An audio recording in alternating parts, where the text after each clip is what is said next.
អនុញ្ញាតលំអរកាយគោរពជំរាបសួរពុកម៉ែបងប្អូនប្រិយមិត្តទាំងអស់ជាទីគោរពនិងជាទីរាប់អានថ្ងៃនេះផងដែរខ្ញុំបាទលោកគ្រូឋានសូមនាំអារម្មណ៍ពុកម៉ែបងប្អូនប្រិយមិត្តទស្សនិកជនទាំងអស់មកទស្សនាទីតាំងទិដ្ឋភាពរមណីយដ្ឋានធម្មជាតិមួយកន្លែងដែលស្ថិតនៅទឹកដីនៃខេត្តបាត់ដំបងរមណីយដ្ឋាននេះគឺកំពុងតែឆាបឆក់ទាំងភ្ញៀវជាតិទាំងអន្តរជាតិឲ្យមានបំណងចង់មកលេងកម្សាន្តជាច្រើនផងដែរ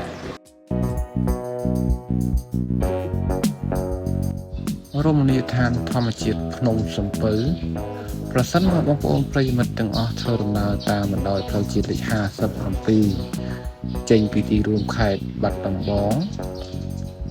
រយៈចម្ងាយប្រហែលជា12គីឡូម៉ែត្រឬ13គីឡូម៉ែត្រតែប៉ុណ្ណោះបងប្អូននឹងមកដល់ទីរមណីយដ្ឋានធម្មជាតិដ៏អស្ចារ្យនេះ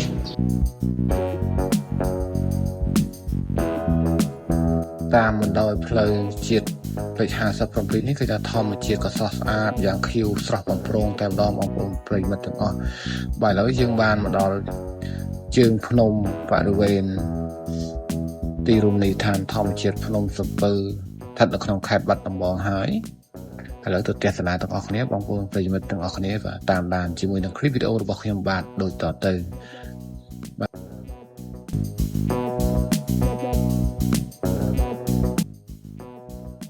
បាទថ្ងៃនេះផងដែរឃើញថាមានទាំងភ្ញៀវជាតិទាំងអន្តរជាតិមកពីបណ្ដាខេត្តនានានៅក្នុងប្រជាជាតិកម្ពុជាមានការអញ្ជើញចូលរួមមកទស្សនាទីតាំងកន្លែងនេះគឺថាមានភាពល្បីល្បាញខ្លាំងមែនទែនគឺត្រង់រូងប្រជៀវបងប្អូនប្រិយមិត្តជាមួយនឹងរូបសំណាកបដិមាករជាប់នឹងជញ្ជាំងសិលាយ៉ាងធំសម្បើមក្រៃលែងតែម្ដងបងប្អូនយើងបាទគឺអស្ចារ្យណាស់សម្រាប់រូបបដិមាករដែលស្ថាបត្យករគាត់បានឆ្លាក់រូបព្រះបដិមាករយ៉ាងធំជាប់នៅជញ្ជាំងភ្នំតែម្ដងបងប្អូនយើងបាទគឺថាអស្ចារ្យមែនទែនហើយភ្ញៀវជាតិបងប្អូនយើងបាទកន្លែងនេះគឺគាត់ចាប់អារម្មណ៍កន្លែងរូបបដិមាករនេះយ៉ាងខ្លាំងផងដែរធ្វើឲ្យគាត់ល្បីតគ្នារហូតដល់បងប្អូនគាត់នៅស្រុកក្រៅគឺតគ្នាធ្វើឲ្យគាត់ចង់មកទស្សនាកម្សាន្តមកលេងកន្លែងនេះតែម្ដងបងប្អូនយើងបាទឃើញថាស្រស់ស្អាតមែនទែនបាទគឺអស្ចារ្យណាស់បងប្អូនយើងបាទគឺធំយ៉ាងស្ដុកស្ដឹងតែម្ដងបងប្អូនយើងធំមែនទែនបាទរូបបដិមាករនេះបាទហើយសម្រាប់ថ្ងៃផងដែរបាទបរិយាកាសហាក់ដូចជាភ្លៀងហើយការផ្ដិតយុរូបភាពល្អឬក៏មិនល្អយ៉ាងណាបងប្អូនយើងបាទទស្សនាជាមួយខ្ញុំបាទជាបន្តទៅហើយបន្ទាប់ពីទស្សនាឲ្យបងប្អូនប្រិយមិត្តទាំងអស់គ្នាកុំភ្លេចចូលរួម like share ឬចូលរួម subscribe channel ខ្ញុំបាទម្នាក់មួយម្នាក់ពីរផងបងប្អូនប្រិយមិត្តបាទឥឡូវនេះភ្លៀងបានបង្អោរយ៉ាងច្រើនគឺថាខ្លាំងមែនទែនហើយភ្លៀងនេះបាទហើយភ្ញៀវជាតិបាទទាំងអន្តរជាតិគឺគាត់ព្យាយាមបាទរកកន្លែងជ្រកបដាទស្សនាកម្សាន្តបរិយាកាសកំពុងតែភ្លៀងផងបាទគឺគាត់ទោះបីភ្លៀងយ៉ាងណាបាទក៏គាត់ព្យាយាមដែរព្រោះគាត់មកឆ្ងាយណាស់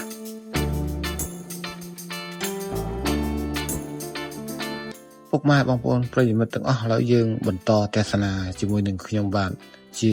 បន្តរួមទាំងការផ្ដិតយុរូបភាពដ៏អស្ចារ្យសម្រាប់ចែកជូនបងប្អូនបានទស្សនាកម្សាន្តឃើញថាទិដ្ឋភាពនៅពេលភ្លៀងធ្លាក់យ៉ាងច្រើនក្រៃលែងនេះក៏វាហាក់ដូចជាប្លែកភ្នែកប្លែកអារម្មណ៍មួយយ៉ាងដែរបងប្អូនយើងបាទគឺរាប់លានដំណក់ទឹកភ្លៀងបានមកប៉ះទាំងប្រភៈ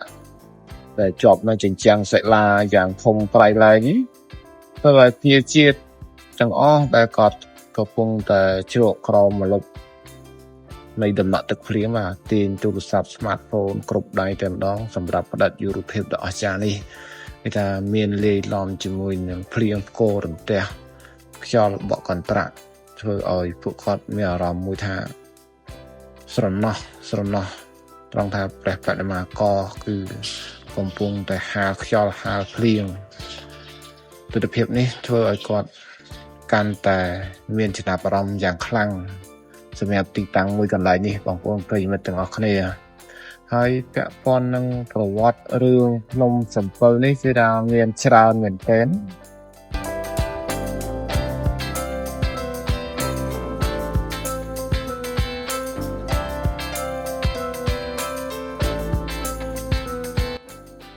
តាំងពីប្រវត្តិ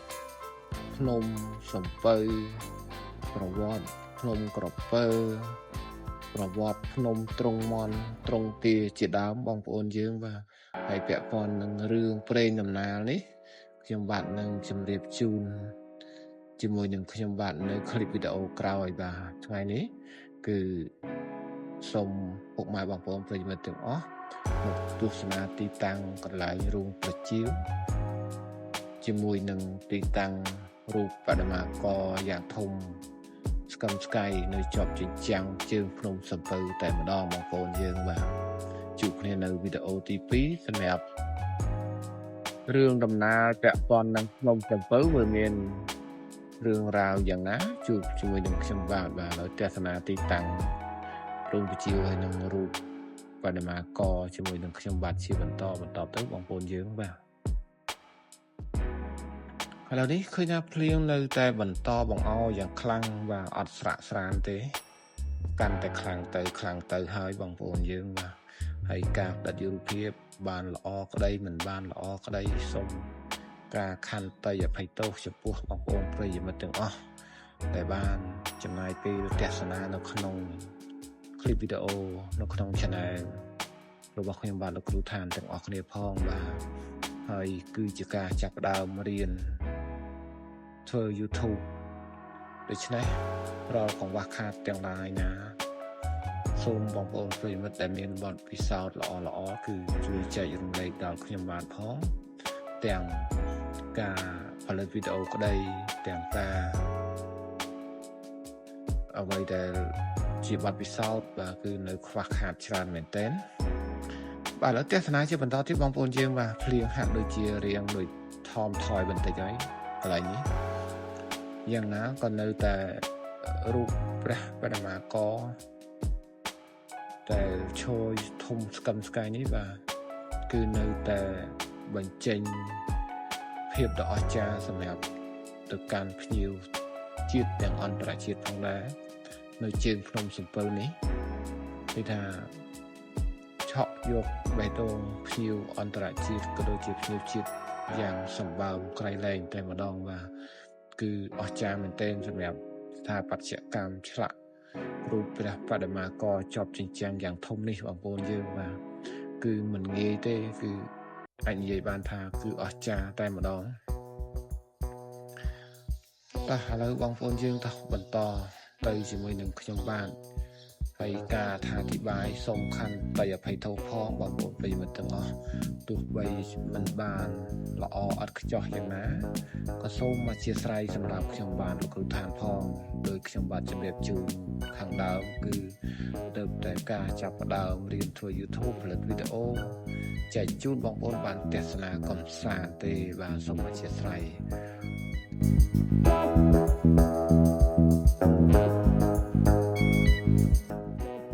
ឥឡូវនេះបន្ទាប់ពីភ្លៀងចាប់ផ្ដើមស្រាកស្រានហើយធម្មជាតិជុំវិញព្រៃភ្នំទីតាំងកន្លែងនេះកំពុងតែបញ្ចេញសម្រស់រឹតតែស្រស់រឹតតែមានពណ៌បៃតងយ៉ាងស្រស់ស្អាតជាពិសេសគឺព្រះបដិមាករយ៉ាងធំសម្បើមក្រៃលែងនេះតែម្ដងបាទបន្ទាប់ពីត្រូវទឹកភ្លៀងមួយមេយ៉ាងធំនេះទៅរឹតតែបញ្ចេញភាពអស្ចារ្យគឺថាស្រស់ស្អាតមែនទែនហើយអ្វីដែលគួរចាប់អារម្មណ៍បន្តគឺទីតាំងកន្លែងនេះផងដែរគឺរូងប្រជាវដូច្នេះបងប្អូនទាំងអស់គឺថាពេលវេលាដែលបងប្អូនរងចាំមើលសត្វប្រជាវហោះចេញពីរូងភ្នំចាប់ផ្ដើមទាញទូរស័ព្ទដៃ smartphone ទាំងអស់របស់ភ្ញៀវជាតិទាំងអន្តរជាតិកំពុងតែផ្ដិតយករូបភាពចេញបដាហើយឥឡូវបងប្អូនយើងបានទស្សនាជាបន្តទៀតទៅ សម្រាប់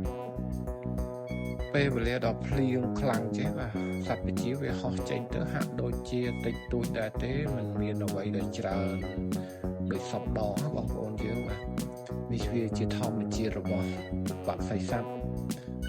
ដែលពេលភ្លៀងចឹងទៅគឺពួកគាត់អត់ចេញបាទមិនដឹងថាធ្វើយ៉ាងម៉េចដែរដូច្នេះគឺទោះបីចេញតិចក្តីចេញច្រើនក្តីតាមរយៈคลิปវីដេអូនេះគឺខ្ញុំបាន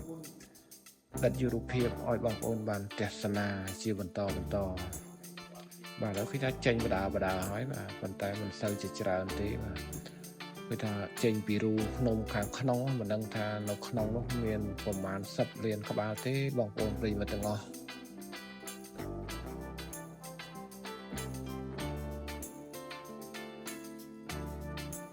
បាទបងប្អូនប្រិយមិត្តបន្ទាប់ពីបានទស្សនាទស្សនវិជ្ជាជាក់ស្ដែងពីទីរមណីយដ្ឋានធម្មជាតិភ្នំសំពៅនេះ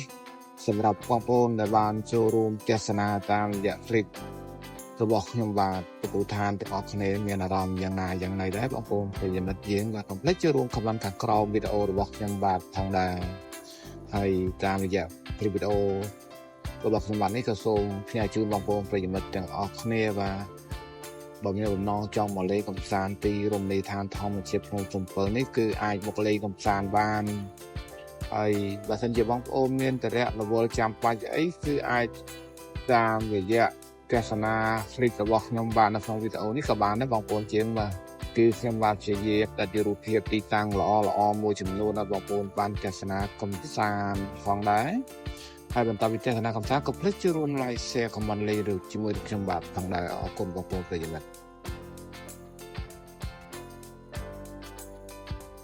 ហើយពុកម៉ែបងប្អូនប្រិយមិត្តទាំងអស់កុំភ្លេចចូលរួមតាមដានទស្សនានៅคลิปវីដេអូទី2ពាក់ព័ន្ធនឹងរឿងព្រេងរបស់ទីរមណីយដ្ឋានធម្មជាតិភ្នំសំពៅនេះគឺមានរឿងដំណាលជាច្រើនបានលើកឡើងបាទដូច្នេះតាមដានតាមរយៈคลิปវីដេអូរបស់ខ្ញុំបាទទី2ខ្ញុំបាទលោកទូឋាននឹងធ្វើការជម្រាបជូនអំពីប្រវត្តិរឿងដំណាលនៃភ្នំសំពៅនេះដូច្នេះសម្រាប់คลิปវីដេអូរបស់ខ្ញុំបាទគឺមានប៉ុណ្ណឹងហើយបងប្អូនចូលរួមទស្សនាទីតាំងល្អៗជាច្រើនជាបន្តដូចតទៅសូមអរគុណ